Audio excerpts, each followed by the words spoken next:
Muy buenas. En este comentario 13º voy a hablar de la clasificación de las ciencias. Y este comentario es más o menos pues una reelaboración de un artículo que publiqué en el año 2021 en la revista Discusiones Filosóficas, que se titula El cierre operatorio de las ciencias y sus diversos tipos, y de otro artículo que publiqué en el año 2022 en la revista Philosophical Readings, que se titula Fundamental of a Classification of Sciences. Bueno, la idea aquí es clasificar las ciencias realmente existentes, ¿no?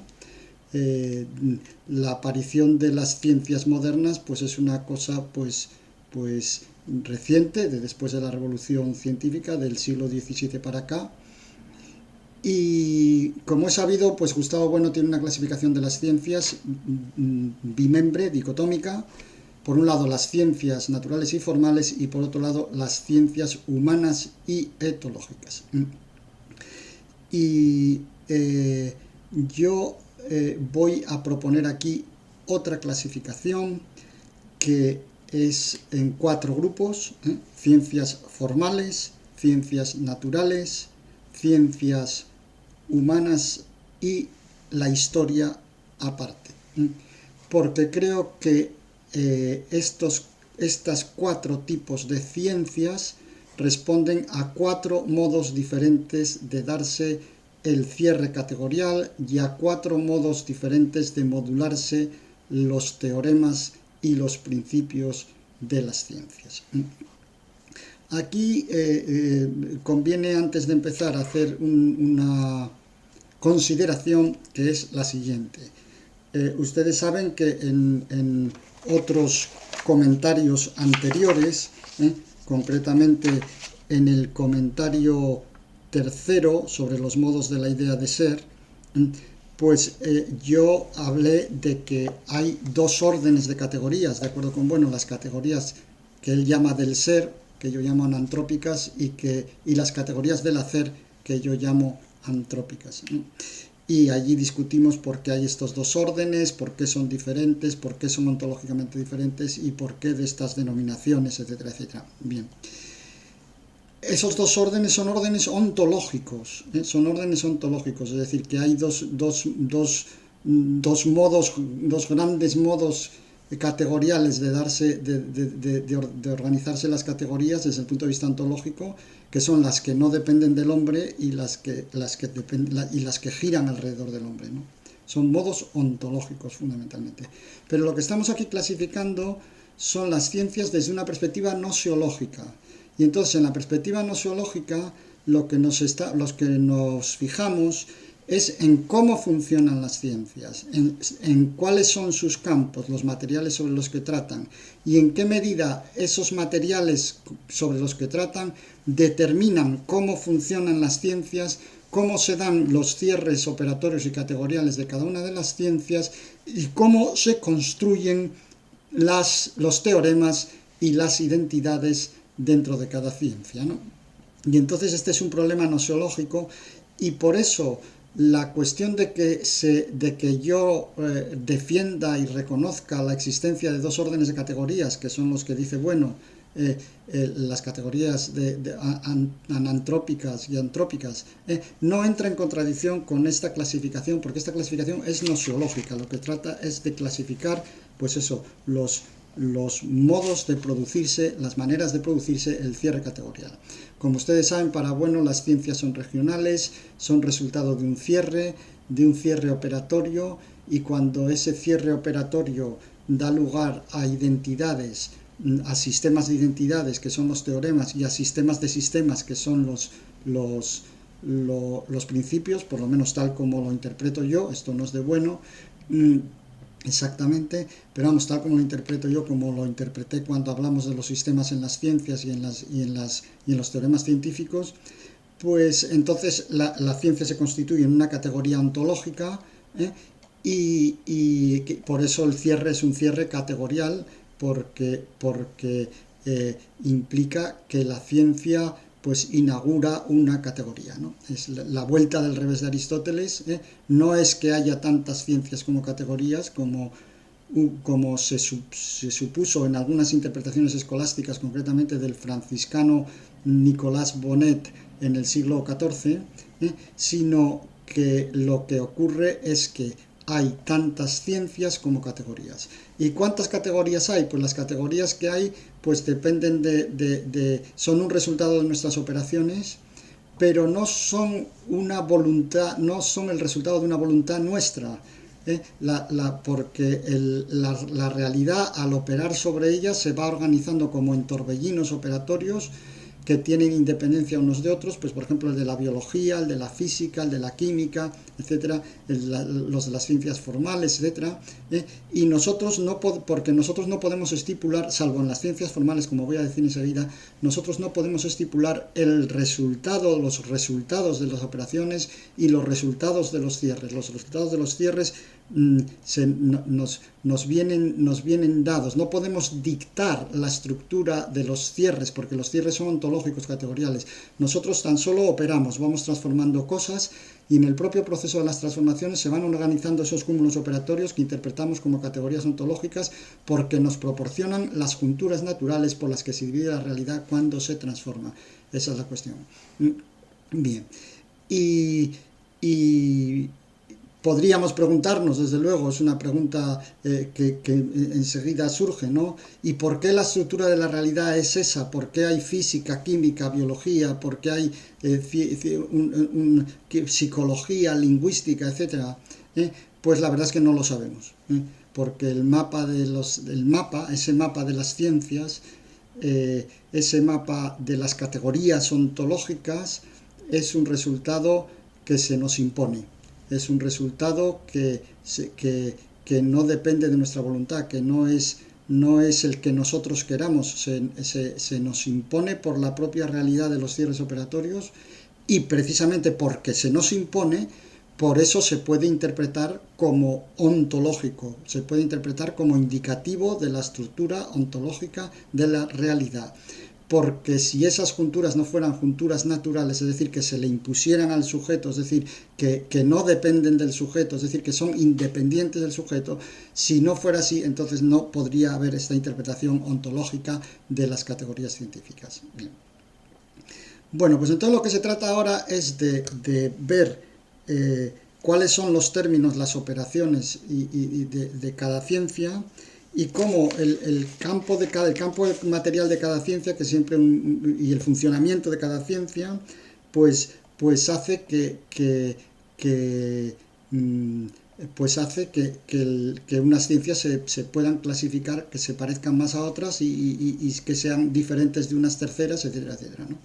Y lo que nos interesa especialmente es el modo en que los científicos operan, los diferentes tipos de cuerpos y de cosas, etcétera, que operan, y los procedimientos que conducen desde esas operaciones hasta los teoremas y los principios anatrópicos universales, etcétera, etcétera, de cada una de las ciencias cuando cuando estos principios se constituyen. Y entonces la idea general aquí es que yo voy a distinguir 4 tipos de ciencias, dependiendo precisamente del cierre operatorio y del logro de la constitución de la categoría y de los principios y los teoremas, que son por un lado las ciencias llamadas, porque ya digo, el nombre aquí es bastante desafortunado, pero bueno, se llaman así y así las vamos a seguir llamando. Las ciencias llamadas formales, que son la lógica y las matemáticas. La lógica y las matemáticas operan con unos objetos sui generis que son tipografías, que son signos autorreferentes. Luego hablaremos de las ciencias llamadas también naturales, la física, la química, la biología, la geología, etcétera, en donde los científicos operan con cosas, con objetos que no son signos, aunque utilicen también signos en media res para referirse a esos objetos, ¿no? Esos cuerpos pues son cuerpos, sustancias, compuestos, organismos, rocas, etcétera, etcétera. Son cuerpos en principio inertes. En principio inertes, o que se consideran como inertes, o que sus operaciones se ponen entre paréntesis, ¿no? Quiero decir que cuando estos organismos son, por ejemplo, organismos biológicos, pues en general las operaciones desde la perspectiva biológica se ponen entre paréntesis, no son tenidas en cuenta formalmente, ¿no? Y luego el tercer grupo es el de las ciencias humanas y etológicas, como que son, por ejemplo, pues eso, la lingüística, la antropología cultural, la sociología, la psicología, la etología, la economía, etcétera, ¿no? Aquí los científicos operan también con objetos inertes, por supuesto, pero también operan con las propias operaciones de los sujetos. Y entonces aquí es donde hay ese doble plano operatorio, el plano operatorio de los científicos y el plano operatorio de los sujetos temáticos, que son los hablantes, los nativos, los agentes sociales, los agentes económicos, los animales, etcétera, etcétera, ¿no? Bien, entonces, cuando son animales, pues claro, estamos en el campo de la psicología y de la sociología animal y de la etología, ¿eh? Y por eso las ciencias etológicas caen del lado de estas ciencias humanas. Estas ciencias humanas y etológicas tienen doble plano operatorio, como ya vimos en el comentario anterior, en el comentario 12º. Tienen por un lado el nivel operatorio de los científicos y por otro lado el nivel operatorio de los sujetos a los que se estudia. Y luego el cuarto grupo de ciencias son las ciencias históricas. En las ciencias históricas los sujetos no están y por tanto no hay operaciones formalmente en el campo, lo que hay son una serie de vestigios, de monumentos, de ruinas, de documentos que para interpretarlos y para distinguirlos de su entorno hay que suponer las operaciones de unos sujetos, de unos individuos pretéritos que los han construido, que los han usado, etcétera, etcétera, ¿no? Entonces, aquí hay dos situaciones, una la de la historia, que incluye documentos, y otra la de la arqueología y la prehistoria, etcétera, que solo incluye pues vestigios, objetos, etcétera, ruinas, etcétera, que no son documentos escritos, ¿no? Bien. Entonces, lo que voy a ver ahora es una por una estos grupos y ver cómo tienen características diferenciales. En concreto voy a hablar de las ciencias formales, de la distinción entre ciencias humanas y etológicas y ciencias naturales, y de la distinción de las ciencias históricas. Esto es de lo que voy a hablar ahora en los sucesivos minutos, ¿no? Por un lado, las ciencias formales. Las ciencias formales, la lógica y las matemáticas con todas sus partes y sus disciplinas, es una ciencia que, de acuerdo con las tesis de Bueno del materialismo formalista, está construida con tipografías. Son ciencias que están construidas con tipografías porque no son ciencias de formas puras o de ideas puras, porque sencillamente las formas puras y las ideas puras, los entes ideales puros, en cuanto a entes separados, no existen. No existen. Por eso no existe el tercer género de materialidad separado, porque no puede existir. Esto es antimaterialista completamente, ¿no? Entonces, las materialidades aquí que se operan son tipográficas, mientras que en el resto de las ciencias, tanto las naturales como las humanas y etológicas como las históricas, pues se opera con otros objetos. Por supuesto se utilizan signos porque el lenguaje humano de palabras está utilizándose siempre, pero se opera con otro tipo de objetos, con cuerpos que no son signos. Y entonces el lenguaje en las otras ciencias tiene un carácter alegórico, mientras que en las ciencias formales tiene un carácter autogórico, autorreferente, ¿no? La geometría de Euclides pues suele considerarse como la primera ciencia formal, y así lo hemos considerado nosotros en el comentario dedicado a la filosofía a la filosofía de la historia de la filosofía, que fue el comentario quinto, si lo recuerdan. Bien. Entonces, la distinción entre ciencias humanas, entre ciencias formales y el resto de las ciencias y el hecho de que las ciencias formales tengan estos campos tipográficos tiene unas consecuencias muy importantes. En primer lugar, es que las matemáticas y las lógicas se dicen en plural. Las disciplinas matemáticas son múltiples. Es la geometría, la aritmética, el álgebra, el análisis, el cálculo, la topología, etc. Esta anomalía del campo de las matemáticas habló Bueno de ella, y hay una irreductibilidad mutua de las disciplinas matemáticas, y no hay una categoría matemática primordial o primigénica o fundamental sobre las que estén basadas las demás.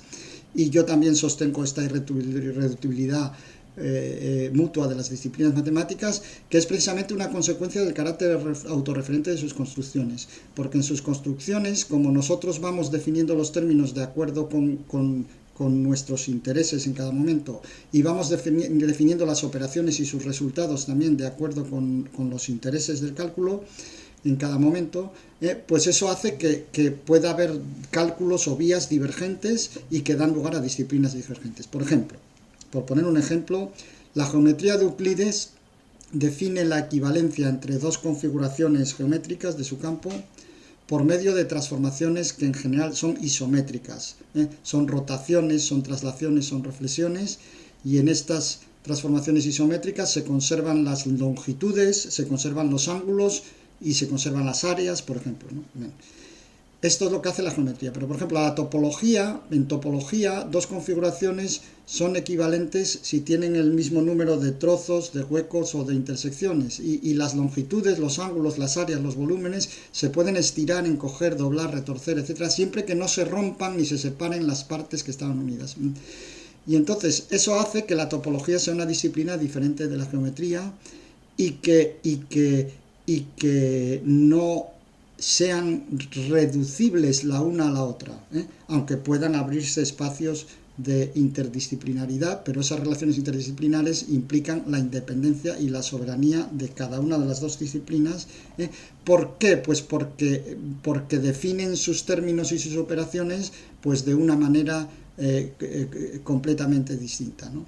Consideraciones análogas se podrían hacer a propósito de las diferentes lógicas, la lógica de enunciados, la de predicados, la de relaciones, la de clases, las lógicas multivalentes, etcétera, etcétera, ¿no? Porque aquí los contenidos obedecen a una estrategia pragmática. Esto es una fórmula que utilizó Bueno en el Estatuto Nosológico de las Ciencias Humanas, según la cual en las ciencias formales los principios que regulan las operaciones son pragmáticos y solo son semánticos de una manera oblicua, mientras que en las ciencias reales es al revés, porque los objetos son los que están fuera del campo y ellos marcan la semántica del campo y ellos marcan el resultado de las operaciones, y los resultados de las operaciones no son arbitrarios o convencionales, sino que tienen que ver directamente con la propia naturaleza de los materiales que se trabajan, ¿no? Bien. Entonces, eso por un lado. Luego, otra característica de estas ciencias es que debido precisamente a este carácter arbitrario que tienen de autorreferente, construido, etcétera, etcétera, pues los teoremas y los principios ahí son perfectos, son los más perfectos que se puedan, es el tipo de construcción más rigurosa, más exacta, más precisa que se pueda concebir, y la verdad se asemeja mucho a la verdad por coherencia, porque la verdad de los sistemas geométricos, topológicos, lógicos, etcétera, etcétera, tiene que ver con la coherencia de las partes, es decir, con que unas partes no entren en contradicción con otras. Aquí hay una cosa muy bonita que Bueno desarrolló en dos artículos del Basilisco del año 78 y 79, que es la manera que tiene Bueno de distinguir la lógica de las matemáticas a través de la noción de operaciones autoformantes y heteroformantes, y esa manera, que yo no la voy a explicar aquí ahora porque no me da tiempo, pero vamos, y está en esos artículos en el Basilisco, pues lo que sí quiero subrayar es que esa manera de distinguir la lógica de las matemáticas es completamente coherente con este análisis que yo acabo de hacer de la especificidad de la lógica y de las matemáticas como ciencias formales. Bueno, la otra cuestión sobre la que quiero hablar es sobre la distinción entre ciencias naturales y ciencias humanas y etológicas. De esto ya hablamos en el comentario pasado, en el comentario 12º, que hablábamos del Estatuto Nosológico de las Ciencias Humanas. Aquí el asunto es ese que dijimos antes, ¿no? En las ciencias humanas hay un doble plano operatorio. Está el plano operatorio de los científicos y el plano operatorio de los sujetos temáticos, que esos son hablantes, nativos, agentes económicos, sociales, políticos, históricos animales, en el caso de las ciencias etológicas, etcétera, etcétera, ¿no? Sin embargo, en las ciencias naturales no, porque en las ciencias naturales estamos tratando con objetos, con sustancias químicas, físicas, cuerpos, etcétera, etcétera, que no operan, son inertes, no son operatorios. Y entonces el único plano operatorio es el plano operatorio del sujeto científico, y ese plano operatorio del científico se tiene que eliminar cuando se construyen los teoremas y las identidades, con lo cual al final las identidades y los teoremas quedan sin operaciones, quedan con las operaciones del sujeto neutralizadas, ¿no? Bien, o eliminadas. Bien. Desde luego esta definición de las ciencias humanas que acabo de dar y esta caracterización implica que la psicología y la sociología animal y la etología pues son ciencias humanas y etológicas en este sentido noseológico. ¿Por qué? Pues porque también los animales, o por lo menos algunos, la mayoría, en la mayoría de los animales se pueden reconocer operaciones que son muy parecidas a las de los humanos, ¿no? El problema con este doble plano operatorio, como ya vimos en el comentario anterior, es que el hecho de que las operaciones de los sujetos estén en el campo dificulta la construcción de identidades y de verdades y de teoremas y sobre todo de principios, porque los aspectos subjetivos de las operaciones son difíciles de eliminar. ¿Por qué? Porque si los eliminamos desaparece, se deshace la idea de operación, porque la idea de operación siempre implica una propositividad, una finalidad, etcétera, etcétera, y eso tiene que estar presente en el campo, porque si no está presente, pues entonces no estamos en una ciencia de este tipo, en una ciencia de estas humanas y etológicas, ¿no? Y entonces estas ciencias pues tienen un cierre pues muy problemático, como ya vimos en el comentario anterior. Quiero decir, son ciencias pues que acaso tienen teoremas pero no tienen principios, tienen un problema con la unificación de los principios, luego tienen un problema también con la propia eliminación de las operaciones, y toda esa teoría de las metodologías alfa y beta, etcétera, que explicamos en el comentario anterior brevemente, pues tiene que ver con esto. Estas ciencias tienen estas características. Características que no tienen las ciencias naturales, porque en las ciencias naturales, en los teoremas, por ejemplo, los teoremas vamos a suponer, de Kepler y Newton sobre la gravitación astronómica del sistema solar, pues el sujeto queda eliminado. Es decir, una vez que se establecen las relaciones entre los planetas, etcétera, etcétera, y se llegan a una serie de relaciones en donde el sujeto pues ya desaparece realmente. Y el siguiente asunto que quiero tratar es sobre la especificidad de las ciencias históricas. Este es un asunto que yo creo que es importante contemplar y es importante considerar aparte. Porque en las ciencias humanas y etológicas, normalmente metió las ciencias históricas con las ciencias humanas y etológicas, pero yo creo que esto desde el punto de vista noseológico induce a una confusión. Porque en las ciencias humanas y etológicas los científicos interactúan en mayor o menor medida con los sujetos temáticos, que son los animales o los humanos que están en el campo, ¿no? Cuyas operaciones son reconocidas, etcétera, etcétera, ¿no? Y sin embargo, en las ciencias históricas esta interacción con los sujetos temáticos no se da, porque los sujetos temáticos están muertos. Son César, es Felipe II, es Napoleón, y solo nos quedan vestigios y documentos, y a partir de esos vestigios y documentos, a lo sumo, podemos inferir las operaciones de esos sujetos pretéritos, de tal manera que, como dice el propio Bueno, utilizando una fórmula suya, el historiador puebla las reliquias y los relatos con los fantasmas de los muertos. Hay tres indicios muy fuertes que nos permiten suponer que esta distinción, esta decisión de distinguir las ciencias históricas del resto de las ciencias, y en concreto del resto de las ciencias humanas y etológicas, es interna a la teoría del cierre categorial.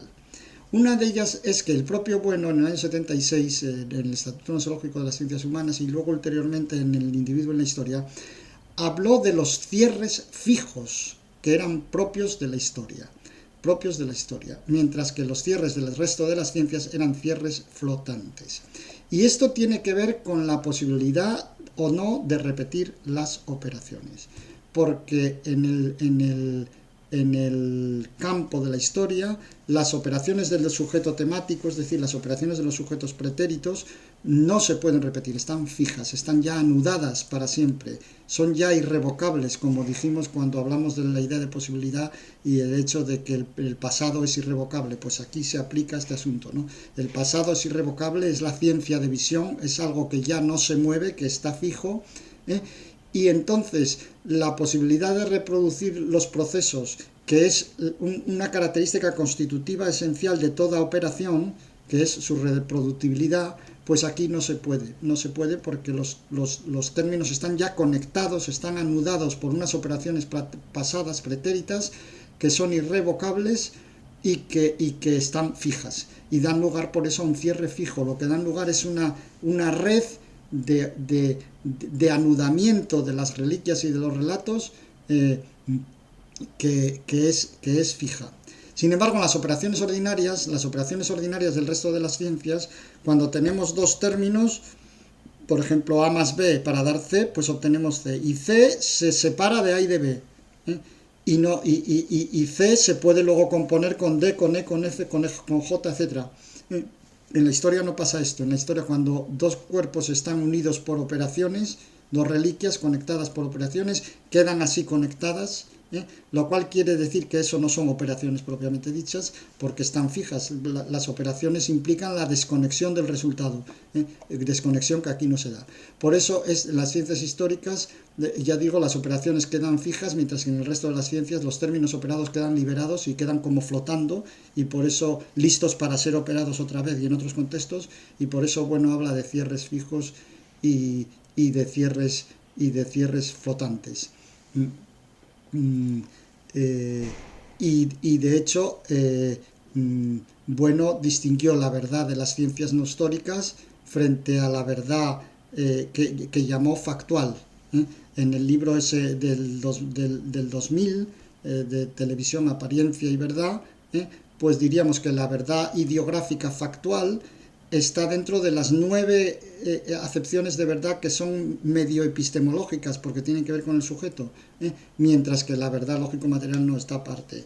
¿Y eso por qué es? Porque esta verdad que queda fija, estas operaciones que quedan fijas y esta verdad ideográfica está ligada al sujeto, a sujetos particulares concretos. Y eso no ocurre en las operaciones ordinarias de las ciencias. Un segundo indicio para pensar que la historia tiene un estatuto nosológico especial es que en la historia la verdad se ajusta a la doctrina del verum est factum de Gian Battista Vico, la famosa teoría que Gian Battista Vico expuso en De Antiquissima Italorum Sapientia ex lingua latinae originibus eruenda libri 3. En el año 1710. Esto es también una teoría similar a la que Tomás Hobbes habría expuesto en el De Homine. Las cosas hechas por los hombres pueden ser conocidas, porque conocemos cómo actúa el hombre y cómo funciona, ¿no?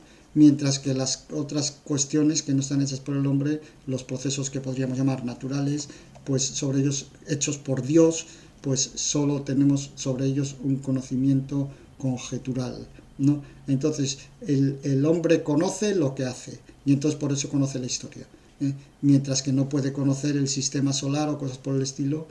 Esta es una teoría pues que tiene mucho que ver, está muy cercana también al adecuacionismo de alguna manera, porque se trata de que nosotros no podemos adecuar nuestro entendimiento con Dios, porque el entendimiento de Dios es infinito, pero lo podemos adecuar con el de otras personas pretéritas, porque esas sí están a nuestra escala y piensan pensaron como nosotros, operan como nosotros, proceden como nosotros, y tenemos esa analogía ahí, que es la que permite esa adecuación, ¿no?